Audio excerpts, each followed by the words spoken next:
Ren. It's not about performance. It's your attitude. Troy Maddox said it the way people comment on the weather light. Practiced. Almost bored. He straightened his tie as if this were a minor adjustment to the day. Not a termination. HR sat beside him. Hands folded.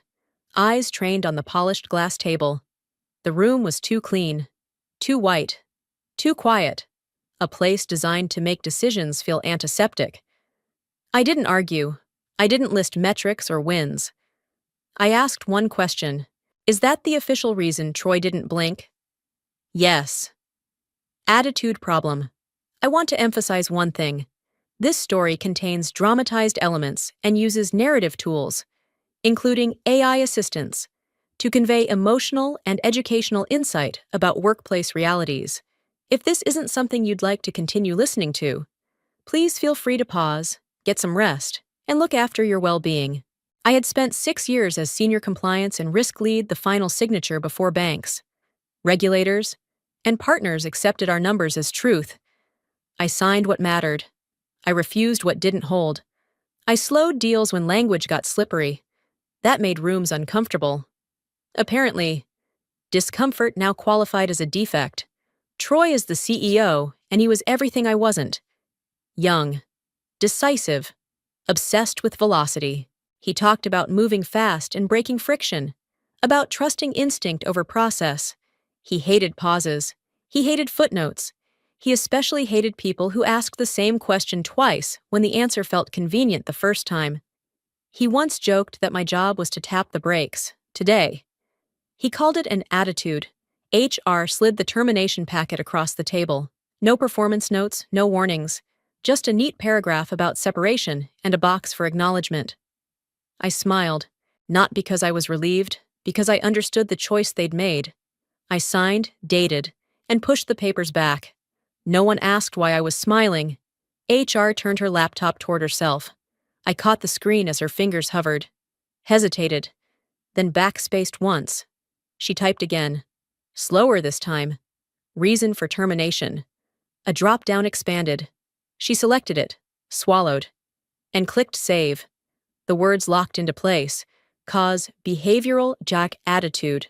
For a brief second, the room felt warmer, not because anything was resolved, but because a word had been chosen. And words, I knew, had consequences. How are you feeling right now? Stories like this can stir up old memories if it helps. Maybe take a moment later to water a plant or bring a bit of green into your space. Where are you listening from today? Stay with me and consider subscribing. This is where the story starts to shift. And what happens next is anything but quiet. They started calling it minor adjustments, as if changing numbers softened the truth. I remembered the first time I refused to sign. The report had been polished, language smoothed, risks buried under optimistic phrasing. I flagged it and sent it back. Legal backed me. The room went quiet. No one thanked me. No one ever did. It happened again, and again, each time. The edits got lighter, the pressure heavier. Everyone else is aligned, Troy said once. Tapping the table like speed alone could erase consequences. I looked up from the document and answered calmly. Alignment isn't accuracy. The smile on his face tightened. That was the moment I felt the air change. After that, meetings moved without me. Calendar invites disappeared. Strategy sessions happened behind closed doors. Then decisions arrived fully formed, wrapped in urgency. Emails stopped copying me when I asked why. Someone joked that I was probably happier not being slowed down by process. The joke landed. I didn't laugh. Word traveled fast in the office. Difficult, rigid, not a team player. People avoided eye contact in hallways. Desks around mine emptied faster than usual. No one wanted to be seen standing next to an attitude problem. I watched it happen in real time. The quiet distancing, the polite smiles that ended conversations early. Troy thrived in momentum. He spoke in verb ship, scale, accelerate, compliance. To him, was a brake pedal pressed by people who didn't understand vision. He wanted speed without drag, certainty without questions. I wanted signatures that would still hold up when the spotlight shifted from growth to scrutiny. Those goals stopped overlapping. One afternoon, after being excluded from yet another leadership call, I searched my inbox. Buried months back was an email from legal, sent during a training cycle no one took seriously. It outlined protections for compliance staff, terminated under behavioral or performance labels after raising documented concerns. Whistleblower-adjacent language. Carefully worded, easy to forget. I reread it slowly, not with hope, with recognition. This wasn't personal, it was structural. My refusals hadn't just annoyed Troy, they had created records he couldn't delete by calling them attitude. As I closed the email, the frustration tightened in my chest. Sharper now. They hadn't just sidelined me, they had misnamed the reason, and misnaming things has a way of turning irritation into consequence. At the time, they didn't realize what would trigger. I packed my desk early, before the office filled with noise and speculation. There was no announcement, no farewell email, no lingering explanation. I moved slowly, deliberately, folding each item as if routine could keep the moment contained. HR stood a few feet away, pretending to review a checklist while watching everything I touched. Every click of a drawer sounded louder than it should have. Around me, people stayed busy, screens glowed, headsets went on, conversations shifted away the moment I stepped closer. No one wanted to be the person caught talking to someone labeled an attitude problem on their last morning. I didn't blame them. Silence spreads faster than gossip when fear does the explaining. I didn't take documents. I didn't forward files or save copies. Everything I needed was already stored somewhere harder to reach. Years of meetings, revisions, refusals, and warnings lived in memory, not folders. That was enough. I placed my badge on the desk, slid my notebook into the trash, and zipped my bag. HR finally cleared her throat and said, "Take your time." The words sounded rehearsed, like something required by policy rather than empathy. I nodded without looking up. There was nothing left to discuss. When I stepped into the hallway, I felt eyes following me, then retreating. Troy stood near the glass wall of his office, arms crossed, watching with a satisfaction he didn't bother hiding. As I passed, he said quietly, "Clean break." It wasn't a reassurance, it was a verdict. I kept walking. The elevator ride down was short and uneventful. No dramatic pause, no rush of relief, just the hum of cables and the reflection of someone who looked calmer than she felt. By the time the doors opened, the building had already moved on, outside. I paused to adjust my bag. My phone vibrated once, then again. An automated message, system generated, stamped with the company logo I had helped protect for years. I opened it without urgency. Your termination reason has been logged and distributed to legal and compliance oversight. I read it twice, not because it was unclear, but because it was precise. Distributed, logged, oversight. Words with weight. Words that didn't care about tone or intent. They only cared about classification. I locked my phone and slipped it into my pocket. The morning air felt sharp, honest. I didn't smile this time. I didn't need to. Silence isn't empty when it's holding something, and as I walked away, I understood that nothing had followed me out of that building except procedure. Everything else was already in motion. They would soon learn that systems remember choices long after people convince themselves those choices are finished. For good. I didn't call a lawyer. I didn't file a complaint. I didn't write the long email people expect when they think someone has been wronged. I stayed home, made coffee, and let the quiet settle after years of reacting to urgency. Stillness felt deliberate, almost clinical, from the outside. Nothing appeared to be happening inside the company. However, the system had already noticed my absence. Termination reason codes matter when a compliance officer is removed for behavioral causes. Protocols activate without asking permission. I've learned something about organizations. They don't feel guilt or loyalty. They respond to inputs. The moment my termination was logged as attitude-related, An automated review pathway opened. Independent legal review. No discretion, no emotion. Legal teams don't investigate people. They investigate documents. My old reports resurfaced. Every version I signed. Every version I refused. Notes I had added months earlier were reread without commentary. Context returned. Questions followed. Troy had no idea. He was still operating under the assumption that silence meant resolution. I disagree with that assumption. In my experience, silence usually means a process has begun somewhere you can't see yet. This is where my view may differ from yours.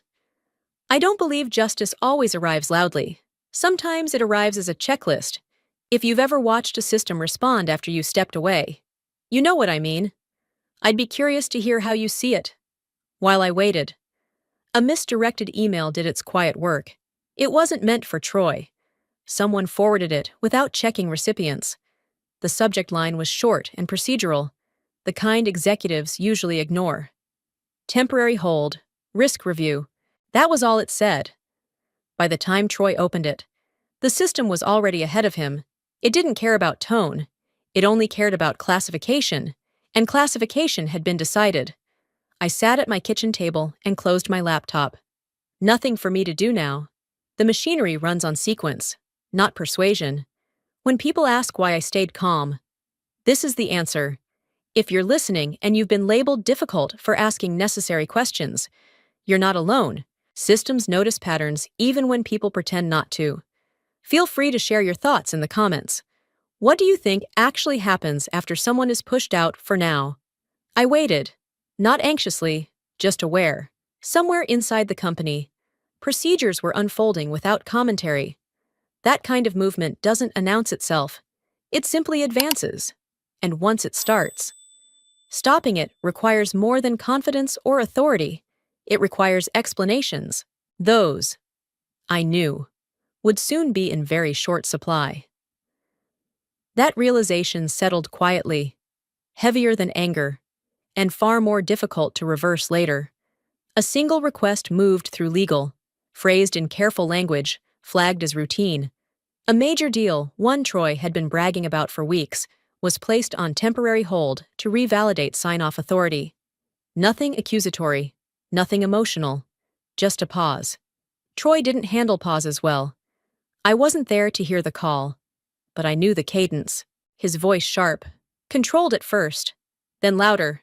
"This is procedural nonsense," he snapped, demanding names, timelines, exceptions. Legal didn't raise their voices. They never do. They responded the way rules respond when challenged. "It's mandatory," they said. "We didn't write the rule." That sentence carries a particular weight. It means there's no argument to be had, only compliance. Troy pushed anyway. He always did. But momentum doesn't override structure, no matter how confidently you say the words. From my side of the silence, the feeling was unfamiliar, not relief, not triumph, something steadier, the kind of satisfaction that comes from watching cause finally meet effect without your involvement. I hadn't asked for this. I hadn't initiated it. I had simply stepped away, and the system had continued exactly as designed. The hold expanded. Revalidation meant retracing every approval line connected to the deal. Legal needed confirmation that authority hadn't been compromised by my departure. That question didn't accuse anyone. It simply existed, and unanswered questions are enough to stop transactions cold. Troy tried to reroute approvals, temporary substitutes, emergency sign-offs. Each workaround created more questions than it solved. Every solution introduced another review layer. The machinery slowed further. Then the bank called. They didn't sound angry, just curious. Curiosity can be more dangerous than outrage. "Why was your compliance lead terminated for attitude?" the banker asked. Casually, as if discussing weather patterns. The question didn't require explanation. It required context. That was the moment I imagined Troy pausing, the smile fading, the realization setting in that this wasn't internal anymore. Once outside, institutions start asking why. Answers matter, tone matters, records matter. I sat back and let the quiet stretch. This wasn't revenge. It was alignment, real alignment between policy and outcome. Watching it unfold felt unsettling and satisfying at the same time, not because someone was struggling, but because integrity was finally louder than confidence. If you've ever been told to move aside so things could move faster, you understand this feeling. Speed creates visibility. Structure creates consequence. The freeze wasn't permanent, not yet. But it was enough. Enough to change the temperature in every room Troy walked into. Enough to remind everyone that authority doesn't vanish cleanly when you mislabel its removal. The system hadn't chosen sides. It had simply stopped moving. Panic doesn't announce itself with shouting at first. It arrives as correction attempts. Troy tried to fix the problem the way he fixed most things, by rephrasing it. He called HR and told them to amend the termination record. "Just clean up the wording," he said. "Make it performance-based." HR didn't argue. She just shook her head. "It's already logged," she replied. "Once it's recorded and distributed, we can't revise the cause." That was the first crack. Meetings multiplied, calls overlapped, departments started protecting their own timelines. Finance blamed legal for slowing momentum. Legal blamed operations for bypassing review steps. Operations blamed compliance for being too rigid, an irony not lost on me. Everyone wanted distance from the decision now that it had weight. Troy pushed harder. "We don't have time for academic reviews." He snapped during one call I later heard about. Legal responded evenly. "This isn't academic. We're seeing a pattern of override." That phrase landed heavily. Pattern meant repetition. Override meant intent. Together, they justified expansion. The review widened. What began as a sign-off verification became a retrospective. Legal pulled older files, tracing approval paths like fault lines. Where authority had been rerouted, they followed. Where objections had been bypassed, they marked it. My absence didn't stall the process. It clarified it. I imagined Troy pacing his office, jacket off, voice tight. "This is getting out of hand," he said. Someone answered. "Only if there's something to hide." That comment didn't come from legal. It came from someone tired of carrying risk they didn't create. Blame spread because fear always does. Managers reviewed old emails. Directors asked whether exceptions had been documented. HR fielded quiet questions about exposure. No one asked how I was. That part was expected. Then the red flags appeared, not metaphorical ones. Actual markers in the system. One report I had refused to sign months ago. Over language that minimized regulatory exposure was escalated. A bright indicator appeared beside it. Unresolved risk. That label changed the tone instantly. It meant the concern hadn't expired with my departure. It meant someone had known and moved forward anyway. I didn't need to be there to feel the tension spike. Resistance only tightened the net. Every attempt to minimize the issue generated another data point. Every raised voice became a record. Panic in tailored suits looks composed until it isn't, from where I stood. The pressure felt contained but deliberate. This wasn't collapse. Not yet. It was compression. And compression. Applied long enough. Forces truth to the surface whether anyone asks for it or not. The board meeting happened without ceremony, but it carried more weight than any announcement I had ever attended. By the time it started, the story of my departure had already reached people who understood implications better than emotions. I wasn't in the room, but my name was. The board asked Troy directly. Without preamble, why remove the only person who objected? That question didn't accuse, it clarified. Objection implies awareness, and awareness carries responsibility. Troy tried to answer, then stopped. I've replayed that silence in my head. To me, it revealed his attitude more clearly than any email.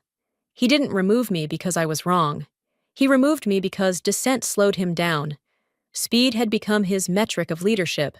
When the board pressed for rationale, he had none that survived scrutiny. Legal filled the gap.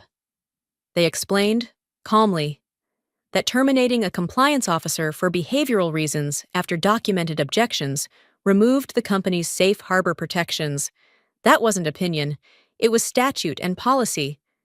In that moment, Words stopped being internal language and became external evidence. I'm curious what you think. Was this arrogance, impatience, or simple fear of being challenged? Feel free to share your perspective. Back in the meeting, the board didn't argue with legal. They asked for timelines, exposure, and next steps. Troy listened, nodding, but the confidence he wore so easily was gone. Safe harbor had protected them before. Now it was gone because of a choice. Mine. The logic was complete from that point on. Every conversation would be measured against that absence. Once words become evidence, there's no way to outrun them. They follow process, not confidence, and process doesn't forget. That understanding settled in like a final calculation. Nothing emotional remained, only math. The board adjourned, knowing exactly where responsibility lived. So did I. It wasn't loud justice, but it was precise. Precision is what systems respect. And respect. Once lost at the top, cascades downward fast. I watched it begin. The consequences were no longer hypothetical. They were scheduled. What came next wouldn't require my voice at all. The system already had everything it needed. All it asked for was time. Time, I had learned, is far less forgiving than anger. As I closed the day, I understood the shift was irreversible. Evidence had replaced narrative. From here on, leadership would be tested by consequences alone. That is where truth usually wins. Quietly, without asking permission, and without mercy for excuses. Only results remained. Nothing else mattered. Then, the collapse didn't arrive with headlines or raised voices. It came as a notification. Then another, each phrased politely enough to sound temporary. The major deal Troy had built his quarter around was officially postponed. Its status changed to indefinite, without explanation beyond process. No accusations, no deadlines, just absence. Partners began stepping back in careful language. Emails arrived marked urgent but written cautiously, citing concerns pending governance clarity. That phrase appeared everywhere, neutral and devastating. It meant trust had paused. It meant no one was willing to proceed without understanding who had been making decisions and why objections had been removed. Inside the company, momentum stalled, meetings shortened, slides were revised, projections softened. No one said collapse out loud, but everyone adjusted their posture as if weight had shifted. Troy still attended calls, still spoke confidently, but authority had narrowed. The power to sign, to approve, to finalize had been suspended until further notice. That was when the board acted. Not publicly, not emotionally. They restricted his signing authority, citing ongoing review. It wasn't a demotion. It was containment, Troy argued. Of course. He framed it as temporary, procedural, overcautious. The board listened and moved on. Containment doesn't require agreement. I watched from a distance, calm but attentive. There was no satisfaction in this stage, only confirmation. Systems don't collapse explosively when challenged correctly. They fold inward, conserving what remains while exposing what can't be defended. That's what I saw happening now. Then the call came. A board member I respected spoke carefully. "We're not asking you to return as an employee," she said. "We're asking whether you'd consider an independent advisory role." The words landed softly, but they carried meaning. Independence meant leverage. Advisory meant boundaries. I didn't answer immediately, not because I was tempted, but because I understood the timing. This wasn't reconciliation. It was necessity. The board needed credibility restored without reopening internal dynamics. I represented process without allegiance. That mattered now. I declined. Politely, not permanently, but for the moment. The silence that followed felt earned. I wasn't interested in stabilizing what had yet to fully reveal its fractures. Letting a system complete its own reckoning is sometimes the most responsible choice. As the week closed, the company looked intact from the outside. No press, no leaks. But inside, confidence had thinned, authority had been questioned, decisions were deferred. That is what quiet collapse looks like. It doesn't ask for attention. It doesn't seek blame. It simply removes certainty and leaves people facing the structures they assumed would always support them. From where I stood, the fall was already complete.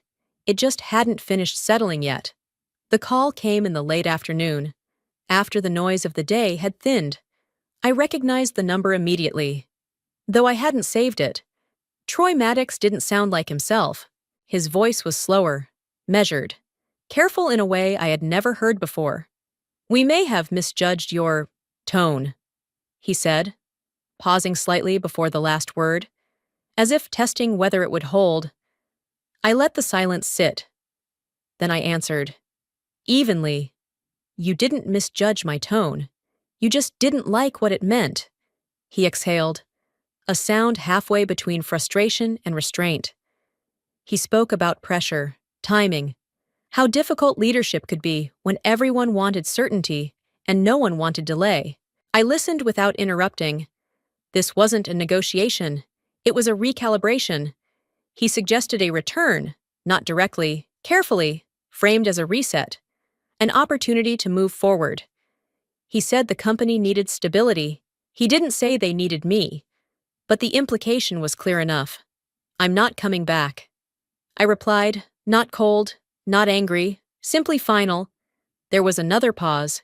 He asked why. Genuinely this time, I thought about it before answering. "Because returning would turn accountability into forgiveness," I said. And those aren't the same thing. That was the moment the balance shifted. Power doesn't always announce itself when it changes hands. Sometimes it's visible only in what someone can no longer ask for. Troy thanked me for my honesty. The phrase sounded unfamiliar coming from him. After the call ended, I sat quietly, letting the weight of it settle. I wasn't triumphant. I wasn't relieved. I was clear. That clarity felt heavier than anger ever had. A few days later, I learned what the call had preceded. The board had met privately. No agenda circulated. No minutes shared. When it ended, Troy had been asked to step down. The language was respectful, conditional, corporate, but the result was absolute. He hadn't been removed for the deal, or for the freeze, or even for firing me. He was asked to resign because confidence had eroded, and leadership without confidence is just noise. I didn't celebrate when I heard. I didn't need to. Quiet power doesn't seek confirmation. It recognizes sequence. The company would recover in time. Structures always do. But the lesson would remain, embedded where it mattered most. Authority can dismiss people. Systems remember why. As for me, I went on without looking back, not because I had won, but because nothing was left unresolved. Silence had done its work, and in that silence, the truth had been loud enough to change everything, without asking permission, without raising its voice, and without leaving fingerprints behind. That, to me, is what real authority feels like. It doesn't argue, threaten, or persuade. It waits, observes, and allows consequences to complete their own logic. When the outcome arrives, it feels inevitable, not dramatic. That kind of ending stays, long after conversations have already ended. I didn't rush into the next role. I chose it carefully, the way people do after they've learned what misalignment actually costs. The organization that reached out wasn't louder or bigger. It was quieter, steadier, and deliberate about one thing: compliance sat at the same table as leadership, not in the hallway outside waiting to be called. On my first day, the CEO asked questions and waited for answers. No one joked about speed. No one rolled their eyes when risks were raised. Disagreement wasn't treated like friction. It was treated like information. For the first time in a long while, my work felt preventative instead of reactive. That difference mattered. Back at my old company, word traveled the way it always does, not through press releases, but through pauses and careful phrasing. Company learned a hard lesson about attitude. Someone wrote in an internal thread that found its way to me. It wasn't meant as an apology. It didn't need to be. Lessons that stick rarely come wrapped in sentiment. I thought about Troy then, briefly, without anger. His mistake wasn't cruelty. It was confusion. He believed leadership meant eliminating resistance instead of understanding it. The system corrected that belief without my involvement. And in doing so, restored something quieter than victory: justice. I've learned. Doesn't always look like vindication. Sometimes it looks like alignment finally happening after damage has already been done. Sometimes it looks like walking into a room where your presence isn't tolerated, but expected. As I settled into my new role, the tension I'd carried for years released its grip, not because I'd been proven right, but because the argument was over. The outcome spoke for itself. Apparently, attitude only becomes a problem when it tells the truth, and that truth finally had a place there. I want to sit with you in this moment. This story isn't really about a firing, or a CEO, or even a system doing what systems do. It's about that quiet pressure many of us carry, the feeling of knowing something is wrong, saying it anyway, and being labeled difficult for refusing to stay comfortable. If you've ever felt that tightening in your chest during a meeting, wondering whether honesty would cost you, then you already know this story from the inside. What stayed with me most wasn't the collapse. It was the calm that came afterward. The realization that integrity doesn't always protect you immediately, but it does protect something: your sense of self, your sleep at night, the way you walk into the next room without shrinking. There's a human cost to staying silent, and we don't talk about that enough. Sometimes the bravest thing isn't fighting back loudly, but holding your ground quietly and letting time finish the sentence for you. I'm curious, did you stay with me until the end of this story? If you did, thank you. Truly. These moments only work when they're shared. And while we're here, where are you listening from right now? A kitchen table, a car, a late shift, a quiet corner of the day, if this story resonated. I'd love to hear what part stayed with you most. Your perspective matters here. Feel free to leave a comment, share this with someone who might need it. And if you'd like to hear more stories like this, stories about dignity, consequence, and quiet justice, consider liking the video and subscribing. We'll keep walking through these moments together, one honest story at a time,